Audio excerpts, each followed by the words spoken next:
Africa is always looking to boost her internal and external trade. Domestically, intra-Africa trade is slowly driving up the figures, but Africa's real trade problems lie abroad. Tariff and non-tariff barriers are still effectively being used to limit Africa's access to lucrative markets. So the change of guard at the World Trade Organization is of particular significance to the continent. But will the election of Brazilian Roberto Azevedo as the World Trade Organization Director-General signal a change in policy towards Africa, or will it just be business as usual? Well, joining us for this discussion is Ambassador Amb.Nelson Ndirangu, the Director, Economics and External Trade Affairs, Ministry of Foreign Affairs here in Kenya. Welcome to Talk Africa today. Thank you very much. And also joining us on the program is Mr Oduor Ong'wen, the Country Director, SEATINI, an initiative to strengthen Africa's capacity to play a more effective role in the emerging global trading system. SEATINI focuses on the WTO and how Africa relates with it. But first, let's take a quick look at Africa and the World Trade Organization. Brazil, a BRICS nation, has taken leadership of the World Trade Organization. Mr. Roberto Azevedo, a Brazilian, is now the new head of the WTO. In many ways, his election is a reflection of a changing international economic and political order. Brazil is the developing world's second-largest economic power. It is also an important member of the BRICS bloc of emerging powers, which includes China, India, Russia and South Africa. Our membership of BRICS provides us an opportunity to advance the 5 key priority areas that I'm sure by now we can sing by our hearts: education, health, rural development, security, and growing a developmental economy that provides and creates decent jobs for all.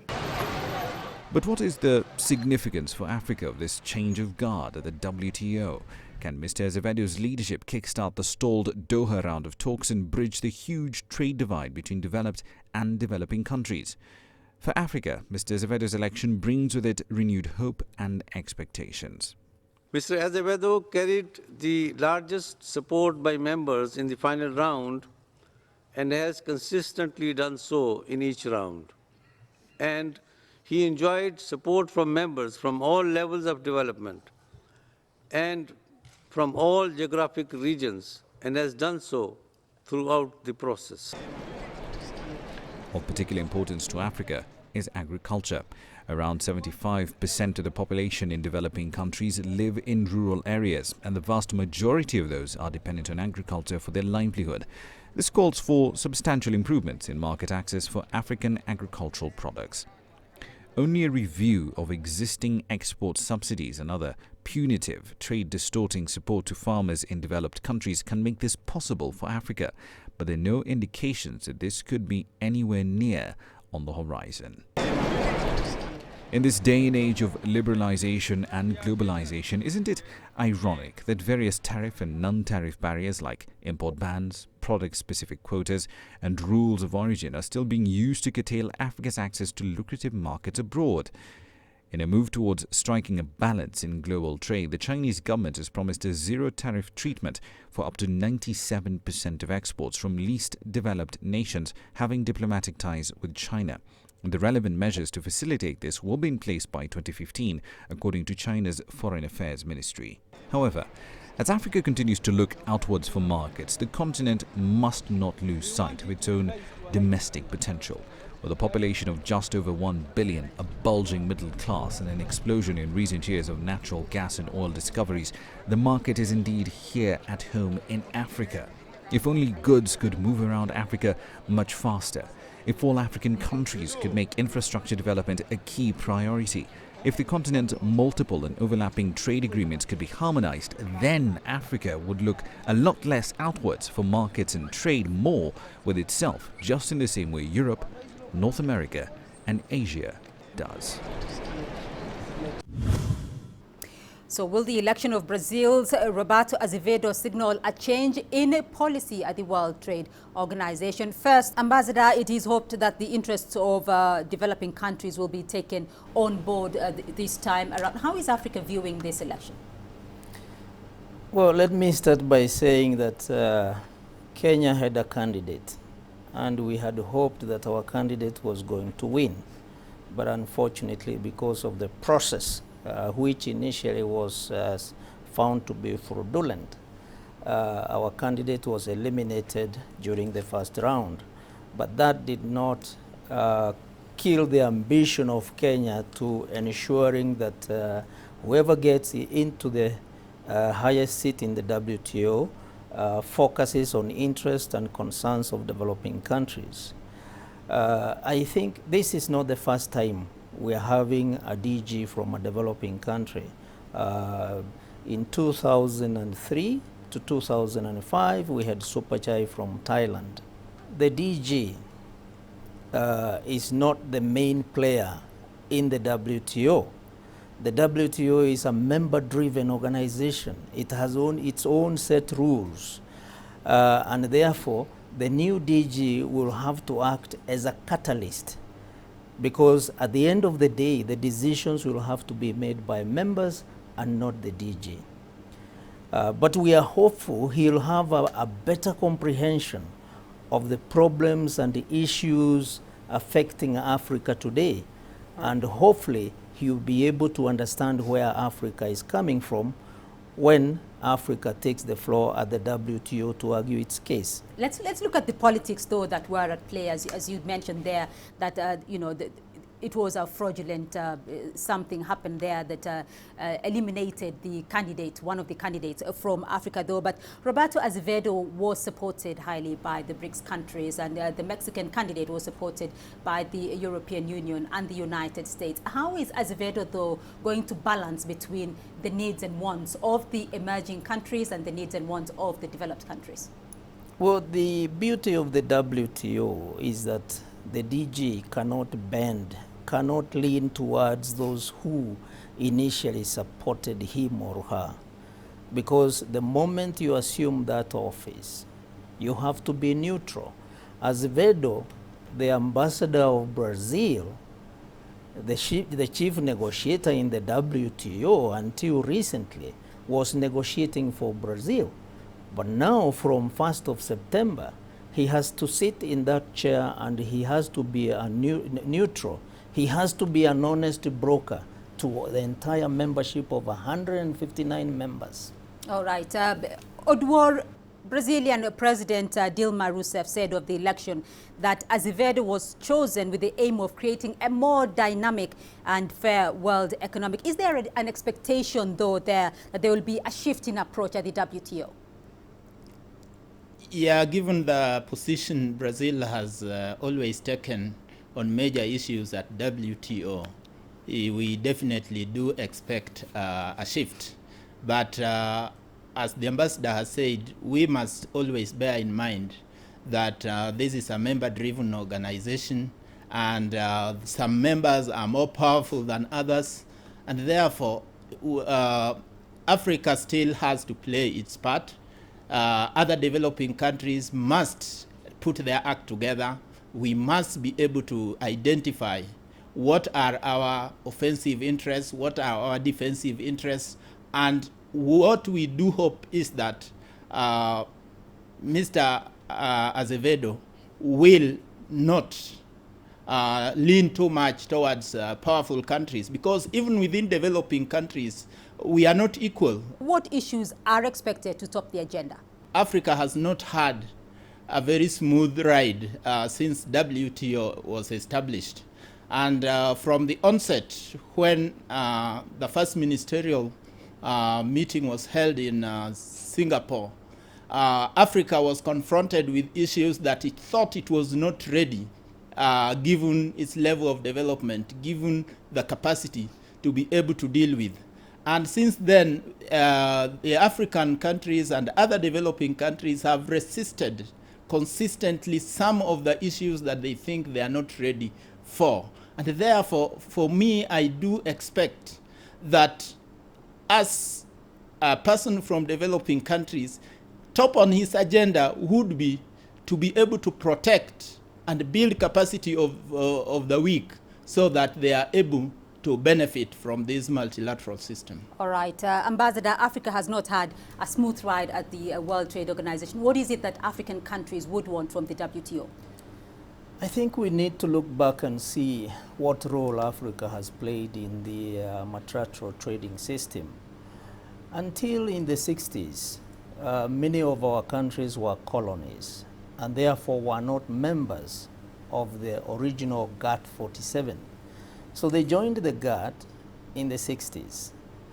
And remember, in the 60s, we saw the establishment of UNCTAD because developing countries had cried that GATT was not addressing their development concerns. And therefore, we saw the birth of the United Nations Trade and Development Board, which is UNCTAD. And for a time, developing countries thought that that was a forum where their development concerns could be addressed. But then the issues were not binding as they were in the GATT. So while the GATT was negotiating on rules and regulations of international trade, and while it was not binding to everybody, developing and countries had a choice of which code to implement or which to leave out, things changed in 1995 when the WTO came into being. The principle of single undertaking, where developing countries were told, you either take it all or you are out of it. And many of them chose to be inside. And they were confronted with implementation issues, which has continued to bog the WTO for the last 15 or more than 15 years.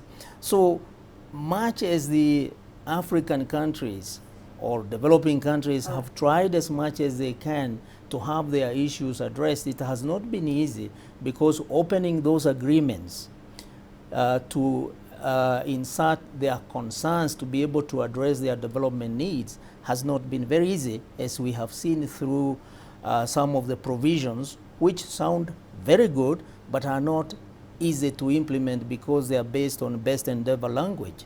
So much as they may have tried, the journey is long. They've made the first few steps, but they will need to make a few more steps. But at the end of the day, they will get what they want if they push for it. Has WTO, though, been beneficial to Africa? I can say yes. My own experience being a negotiator for this country in the WTO, we were able to introduce, and maybe Oduor Ong'wen will remember this, we were able to introduce a motion on TRIPS and public health. It was taken over by all the members, and we were able to agree to amend the TRIPS agreement, the most difficult agreement in the WTO. We were able to address, to be able to overcome the problem we were facing of importing essential medicine to address illnesses such as malaria, tuberculosis, AIDS, and so on. So that's a score on the side of Africa. And if we are persistent and we push like we did on TRIPS and public health, we are likely to get something. All right, but Africa's share of the global trade market, though, still remains very low at something about 3%. Why is this? Well, I think one is because we have been seen by the rest of the world as a source of raw materials. And time has come, and I think our president made that point. We should add value to our products, because when we are selling these products as raw materials, we are also exporting jobs to the country, where we are exporting our tea in bulk, our coffee, which is not roasted.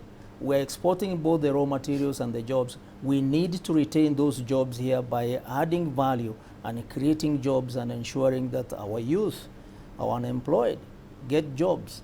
And that's the only way we can industrialize. All right, Ambassador Ndirangu and Oduor Ong'wen, to stay with us for a short moment. We will be returning to this discussion briefly.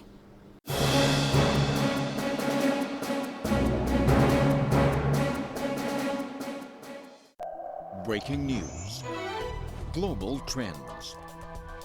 CCTV News brings you stories with the different aspects of Africa in the international content.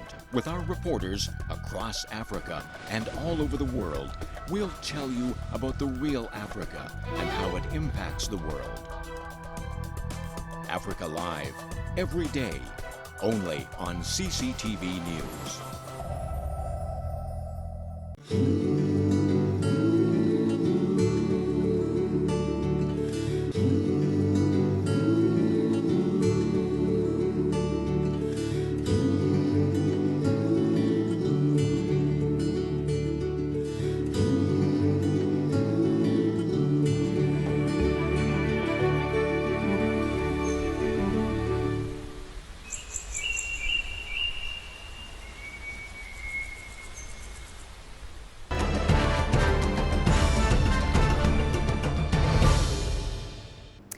All right, welcome back to the program. Now, the question of access to markets is critical for Africa. But in 2008, the World Trade Organization talks stalled over a divide on major issues such as agriculture, industrial tariff and non-tariff barriers, among other issues. So can Roberto Azevedo kickstart the WTO's moribund Doha round of trade liberalization talks launched in 2001 with the goal of using international commerce to boost development in poorer member states? First, Oduor Ong'wen. Now, African economies are forecast to grow at an average 5 to 6% this year. Africa today is in a more different economic sphere than in 2001. Do you see Africa featuring in Mr. Azevedo's agenda, and in what capacity? Yeah, we do expect that every member country's interest will feature in the WTO. To the extent that Africa's economic interest will feature will depend so much on Africans themselves. We must be able to identify what are our best interests, articulate them, and it is only when we do so that other people can take them on board. But we can't sit back and just say that because he's from a developing country, he will be able to take Africa's economic interests. The biggest problem Africa has is a kind of revolving door policy.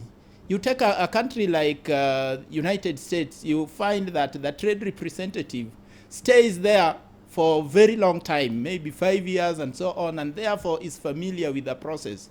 But in Africa, there is a kind of revolving door policy where today Mr. X is the Minister for Trade, the next ministerial is a different person, and most of these people largely have not been professionals.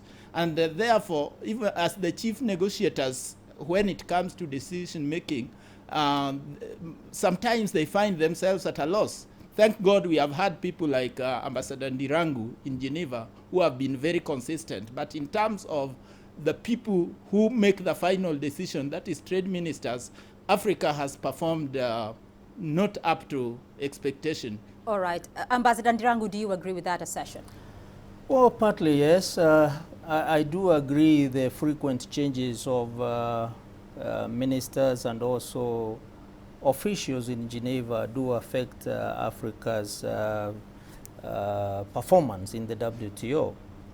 But I think we are headed towards an era where we are going to have adequate preparation and we have professionals occupying certain high positions. And this is where we need to do some internal reorganization such that we have adequate staff in Geneva to cover the WTO and to be able to report regularly to the capital so that the capital can give clear signals of what position the country should continue holding.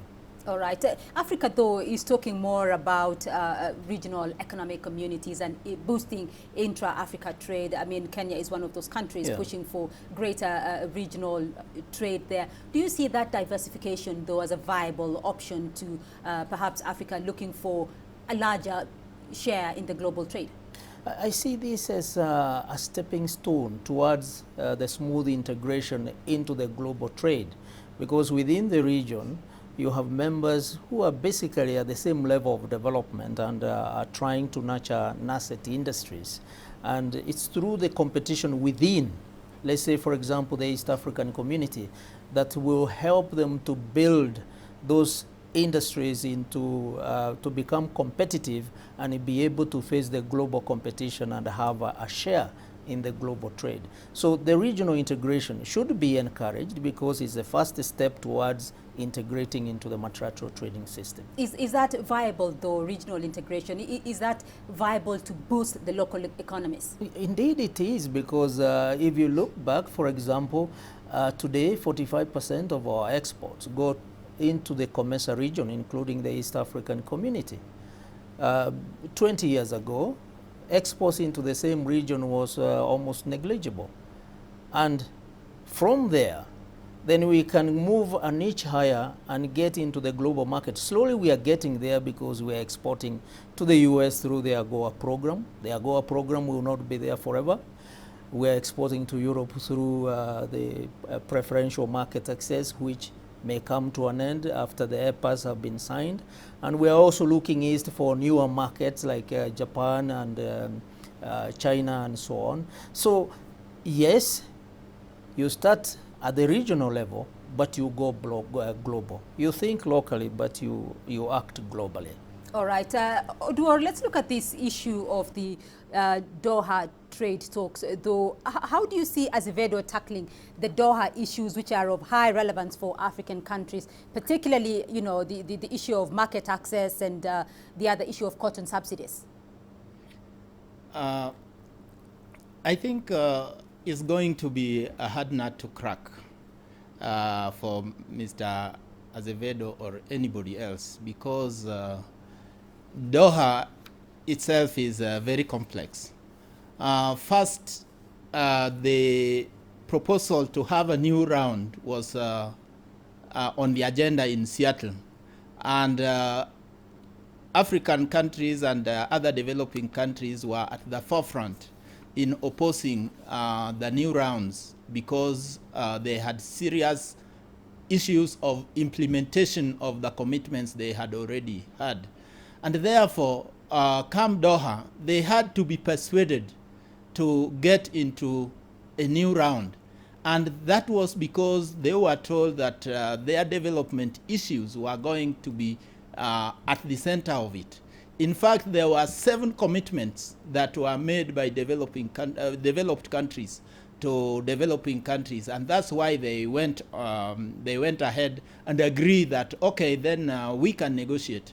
But no sooner did people leave Doha than developed countries put their agenda forefront and forgot about the 7 commitments. It has been seen now as if the Doha agenda is a standoff between US and European Union, with the major developing countries like Brazil, India, and so on the sidelines, also trying to have a piece of the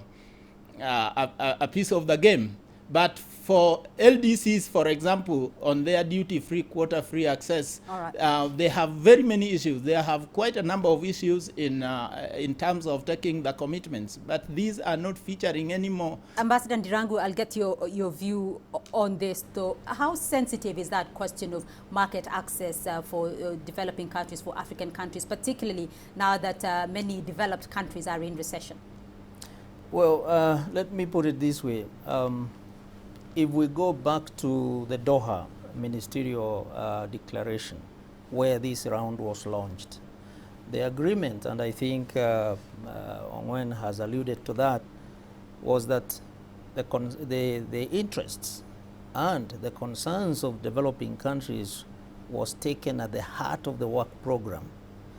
Now, the developing countries have a problem of accessing the market of the developed countries. Yes, it is true there have been some crises, but the demand has not been wiped out. The demand is still there. So what is needed is better market access for the developing countries' products. But what we see when tariffs come down, then you start seeing the non-tariff barriers coming up in form of SPS, TBT, and so on. And this is where African countries, developing countries, will have to be on the forefront and still fight for it. Otherwise, the developed countries will always have their interest first before they think of the other countries. And what we should do as Africa, what we should do as Kenya, is to have our interests first before we think of others. That is how the WTO operates. All right. Just as we wind up the program, your final comments, though, on how you see Africa benefiting from the WTO under a candidate from an emerging country. Well, let me put it this way. Azevedo is a consummate and talented diplomat, administrator, and politician. he could be a very good catalyst and give options to members to conclude the round.